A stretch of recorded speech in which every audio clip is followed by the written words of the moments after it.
This video is just going to give you an overview of what I found useful in setting up MainStage for pit orchestra work. We'll start here in the Layout tab, and this is where you obviously will kind of design what you'll see in the Perform screen. And I try to keep this as relatively lean as possible, but also providing some good information to the player. Patch list over here, that is kind of set there by default in a lot of MainStage's included templates, and I'll keep that. I do remove the patch up and down buttons on the bottom since we're going to be replacing those with foot controllers. And in its place, I've put the horizontal meter.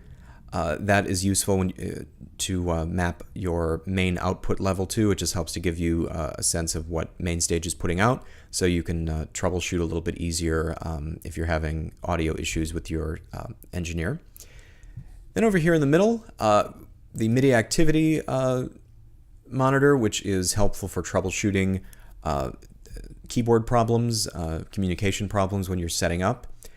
And then I've put together, I've put another parameter text up here. That becomes just the concert name. So you can say, right now I'm working on Violet, so this will say Violet Keyboard 3. This will be just assigned to the time of day so that you can know if you are getting close to showtime, or keep track of an intermission, or find out when you're going to get home. And then I've thrown a couple more here. This will be for the set name, and you'll see how I use that. Here is your patch name, and here is your patch number. And then down here, your keyboard, mod wheel, pitch bend, and then I've put these three pedals down. This is your basic sustain pedal, this is expression, and this is a foot switch, which you can find under the all controls. That's what I'll use for patch switching, as opposed to using the sustain pedal.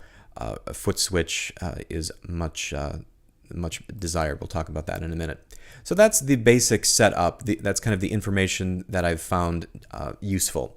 So here you can see this is keyboard 3 for Violet, and you can see I have done all of my mappings so that the different parameter texts have been mapped to current time, current patch, blah, blah, blah. Let's go back and look at each one. The patch list is pretty self-explanatory. It brings in the data from over here. What I find useful is to create a set for each different big number in your score. So for instance, in Violet, big number 1 is water in the well. And then within that, you can create your different patches. For that song, there's only one patch. Let's take a look at it. They've layered a couple of dulcimers together here, and another dulcimer down here. Sorry, that's a sound effect. That's cards shuffling. You can see how to assign sound effects to a single key in another video. Just look in my other videos on this channel. And then up here, there's a little bit more dulcimer. We'll look at actually creating all of this in a different video, but this will just give you an overview of the information. So when I'm a player, the information that I really need to know is what patch I'm using. And those are just numbered sequentially 1 through, I think this concert is 91. And then I also find it useful to put the measure number in. If you're in rehearsal and need to quickly jump to a specific measure, let's say we're rehearsing number 2, Surprised, and the music director says, let's go back and try that again, bar 65, everybody.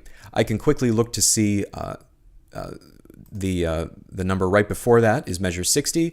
I can click on that patch, and then I'm ready to go with my harmonica patch and whatever else I happen to have up here. I try to make the patch number the largest number on the screen so that the player in the heat of the moment can look over and quickly know if he or she is in the right patch.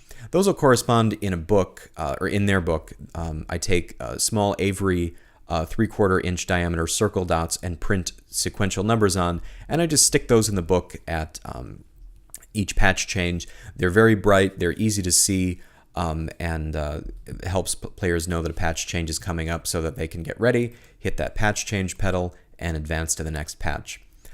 This information is just, again, for orientation, so that if you've got two different keyboards and your laptops look identical, you can boot it up and you'll know in the concert which keyboard you're looking at. And it's just helpful to know what tune you're playing. So that's the basic overview of how